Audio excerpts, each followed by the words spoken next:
ആ കഥയും മകളെ പരിചയപ്പെടലും ഒക്കെ പിന്നീട് ഒരിക്കലാവും. വരും, നമുക്ക് ആഹാരം കഴിക്കാം. അത് ശരി, വലിയ സദ്യയൊക്കെ ഒരുക്കി വെച്ച് എന്നെ ഒഴിവാക്കി സാമ്പാട് അടിക്കാനുള്ള പരിപാടിയാണല്ലേ? ഇത് ശരിയല്ല, അതൊട്ടും ശരിയല്ല. മുത്തച്ഛന് പോലും തോന്നിയില്ലല്ലോ എന്നെ ഒന്ന് അറിയിക്കാൻ. രേണുകാ മേഡത്തിന് പിന്നെ സൽക്കരിക്കാൻ അതിഥിയെ കിട്ടിയ കണ്ണുകാതൊന്നും ഇല്ലല്ലോ. വലിയ പാചകറാണിയാണെന്ന വിചാരം. എന്നാലും അപ്പെങ്കിലും ഇത് സാറിന്റെ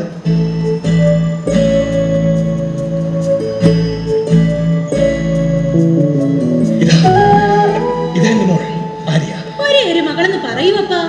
ബ്രിഗേഡിയർ ശിവപ്രസാദിന്റെ one and only daughter Arya Shivaprasad. എന്നിട്ട് ഇടുക്കിയെ കുറിച്ചാണോ നിങ്ങൾ നേരത്തെ പറഞ്ഞത്? വെള്ളം ഒഴിക്കാതെ 2 എണ്ണം അടിച്ച് ഞാൻ ഫിറ്റായി പോയതാണോ? എന്റെ തൃക്കംകോട്ടപ്പായ എന്താ ഞാൻ ഈ കാണുന്നത്? അല്ല, നിനക്ക് ഇതെന്താ പറ്റിയേ? കാര്യം സന്തോഷമുള്ള കാര്യം തന്നെ, എന്നാൽ ഈ മാറ്റം എനിക്ക് പിടികിട്ടാത്തത്. അയ്യോ മോളെ, നീ ഞങ്ങളെ കളിപ്പിക്കുക മക്കളെ. എന്റെ മോളെന്തോ തെറ്റിയതുപോലെയാണല്ലോ നിങ്ങളൊക്കെ സംസാരിക്കുന്നത്. എന്റെ മോൾ ഇങ്ങനെയൊന്ന് ചിരിച്ചു കാണാൻ, ഉറക്കൊന്ന് സംസാരിച്ച് കേൾക്കാൻ ഞങ്ങൾ എത്രമാത്രം ആഗ്രഹിച്ചിട്ടുണ്ടെന്ന് സമയം. എന്ത് മിറക്കിളാണ് സംഭവിച്ചെന്നറിയില്ല. എന്തായാലും thanks God, thanks for everything. ഇത് മിറക്കിളും ദൈവത്തിന്റെ അത്ഭുത പ്രവൃത്തിയൊന്നും അല്ല എന്റെ സാജി. ഒരാൾക്ക് കരഞ്ഞു മൂക്ക് ചീറ്റിയും ഒരു മുറികളിൽ എത്ര കാലം കഴിച്ചു കൂട്ടാനാവും? അത് തന്നോടും തന്നെ പ്രിയപ്പെട്ടവരോടും ചെയ്യുന്ന ഒരു നീതികേടാവില്ലേ? കഴിഞ്ഞ 4 കൊല്ലം ഇങ്ങനെ കഴിച്ചു കൂട്ടിയിട്ട് എന്റെ ജീവിതത്തിൽ എന്തു മാറ്റം ഉണ്ടായേ? ഒന്നുമില്ല. ഇപ്പോ ഞാൻ ആ സങ്കടപ്പൂട്ടൊക്കെ ബ്രേക്ക് ചെയ്ത് പുറത്തു ചാടും. അതിന് ഇന്നത്തെക്കാൾ പറ്റിയ ഒരു ദിവസം വേറെ ഏതാ അപ്പോൾ ഉള്ളത്? ഓഗസ്റ്റ് 16, എന്റെ 4ാം വിവാഹ വാർഷിക ദിനം.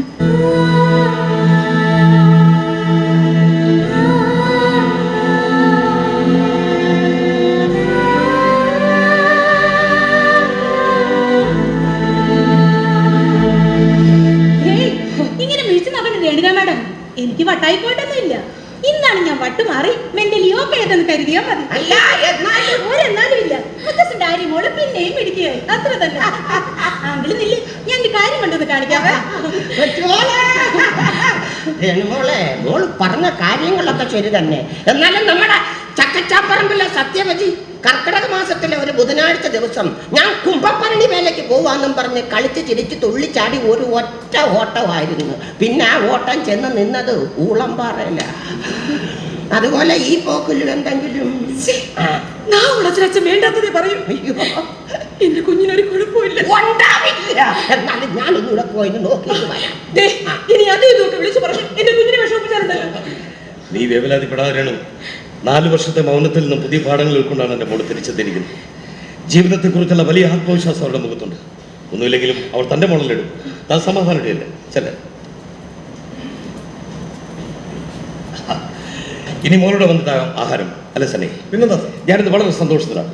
ഈ വീട്ടിലേക്ക് സന്തോഷമായി കടന്നു വന്ന അതിഥിയാണ് താങ്കൾ. താങ്ക് യു സന്നെ, താങ്ക് യു വെരി മച്ച്. സാറിന്റെ ഫാമിലിയുടെ സന്തോഷത്തിനൊപ്പം കൂടാൻ കഴിഞ്ഞ ഞാനാണല്ലേ. അല്ല, മോള് പറഞ്ഞപ്പോഴാണ് മനസ്സിലായേ, മോളുടെ വിവാഹം കഴിഞ്ഞാണല്ലേ. ഇന്ന് 4ാം വിവാഹ വാർഷികമാണെന്നല്ലേ പറഞ്ഞത്. കുട്ടികൾ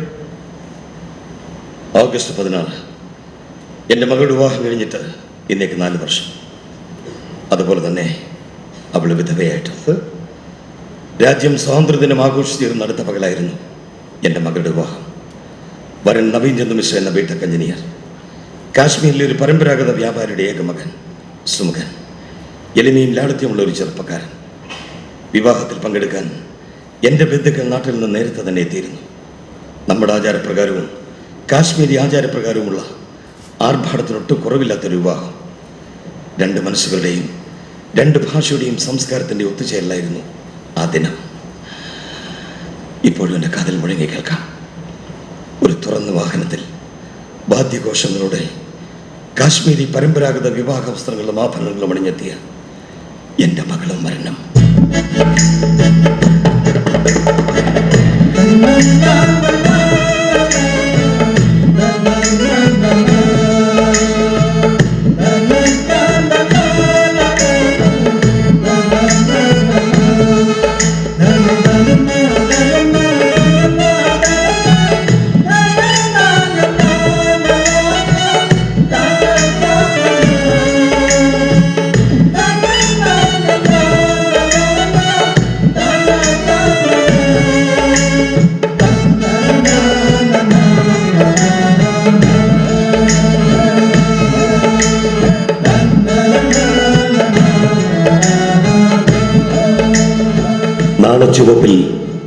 എന്റെ കുഞ്ഞിന്റെ മുഖം അസ്തമന സൂര്യനെ പോലെ ഞാൻ കണ്ടു. ഓരോ ചുണ്ടിലും ആശംസാമംഗളങ്ങൾ, ഓരോ മനസ്സും സന്തോഷ തുടിമിഴക്കുന്ന ഡോലക്കുകളായി മാറിയ നേരം. ഒരു നിമിഷ നേരം കൊണ്ടാണ് എല്ലാ സന്തോഷങ്ങൾക്കും മീതെ തൻവീർ ജിഹാദി ഗ്രൂപ്പിന്റെ മനുഷ്യബോംബ് നിറച്ച ട്രക്ക് ഓടിച്ചു കയറ്റിയത്. മംഗളധ്വനികളെ ചിന്ന ഭിന്നമാക്കുന്ന വലിയൊരു പൊട്ടിത്തെറി.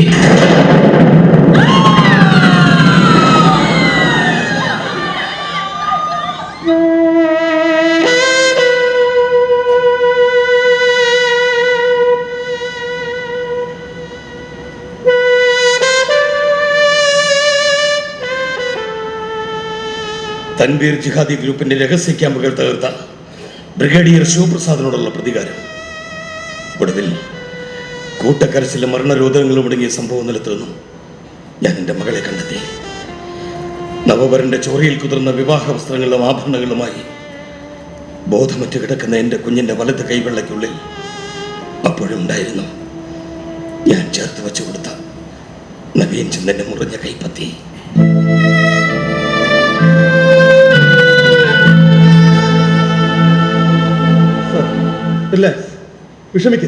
വിഷമിക്കാൻ ആ നിമിഷത്തിലും എന്റെ ഭാര്യയുടെ കുഞ്ഞിന്റെ കണ്ണീരപ്പാനുള്ള തൂവാലയല്ല AK-47 മെഷീൻ ഗണ്ണാണ് ബ്രിഗേഡിയർ ശിവപ്രസാദ് കയ്യിലെടുത്തത്. ജാസ് സെക്ടറിലുള്ള തൻവീർ ജിഹാദി ഗ്രൂപ്പിന്റെ 3 രഹസ്യ ക്യാമ്പുകൾ ഞാനും എന്റെ ഫോഴ്സും ചെന്ന് തകർത്ത് നാമാവിശേഷമാക്കി. അതിനുശേഷം മാത്രമേ ഞാൻ എന്റെ കുഞ്ഞിനെ കാണാൻ ആശുപത്രിയിൽ പോലും പോയുള്ളൂ. മിസ്റ്റർ സണ്ണി ജോസഫ്, വിദ്വേഷമില്ലാതെ യുദ്ധം ചെയ്യുക, പകയില്ലാതെ ആയുധമെടുക്കുക, അതാണ് ആർഷഭാരത യുദ്ധനീതി. എതിരാളിയെ പോലും ശത്രുവെന്നല്ല പ്രതിയോഗി എന്നാണ് ആദരപൂർവ്വം നമ്മൾ വിശേഷിപ്പിക്കാറ്. പക്ഷേ എന്റെ നാടിന്റെ ആത്മാവിൽ കുഴിബോംബ് കേൾപ്പാകുന്ന തീവ്രവാദത്തിന് നേരെയുള്ള എന്റെ യുദ്ധം ദേഷ്യമില്ലാത്തൊരു ചെറുത്തുനിൽപ്പല്ല, മറിച്ച് എന്റെ ഈ നാടിന്റെയും സ്വാസ്ഥ്യം തകർക്കാനെത്തുന്ന തെമ്മാടികളോടുള്ള പ്രതികാരം.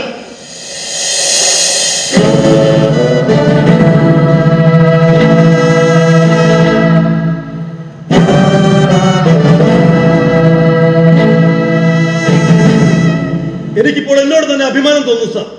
അങ്ങേപ്പോലെ ഒരു ഓഫീസർ എന്റെ സുപ്പീരിയർ ആണെന്ന് പറയാൻ പറ്റുന്നത്.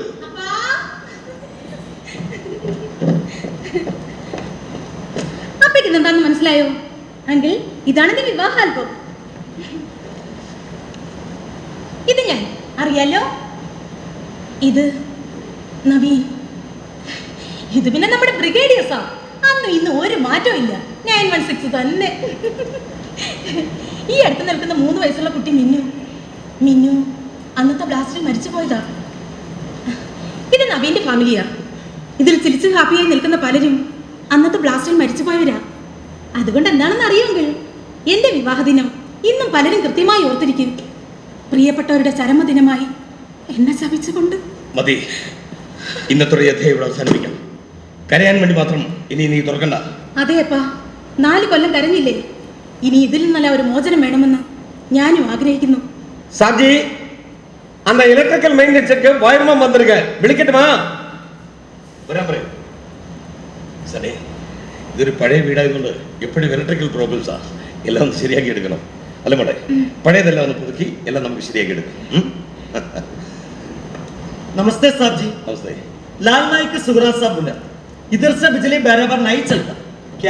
क्या प्रॉब्लम साहब? സർ, ഇവൻ സെക്കൻഡ് ലെഫ്റ്റനന്റ് മനോഹർ ജോഷിയുടെ കൂടെ ഉണ്ടായിരുന്നോ എന്നൊരു സംശയം. नहीं साहब, ഞാനിവിടെ ആദ്യമായിട്ടാണ്. മലയാളിയാണ്? അതെ. അതോടെ എന്താണ് തകരാറെന്ന് മെയിൻ സാർ പറഞ്ഞത്? സനി, വർഷങ്ങൾക്ക് ശേഷം എന്റെ മകളോടൊപ്പം ഇരുന്നിരിക്കുന്ന സന്തോഷത്തോടെ ആഹാരം കഴിക്കണം. വരും.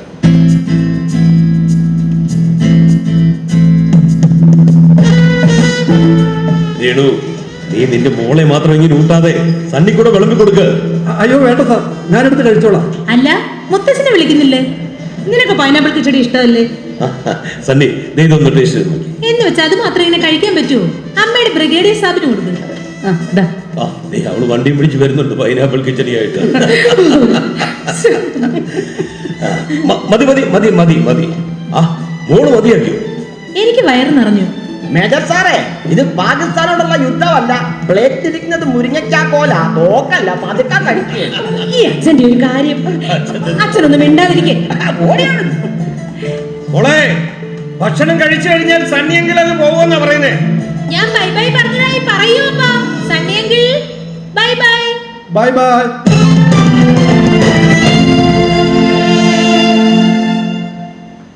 ബൈ ബൈ എല്ലാവരോടും.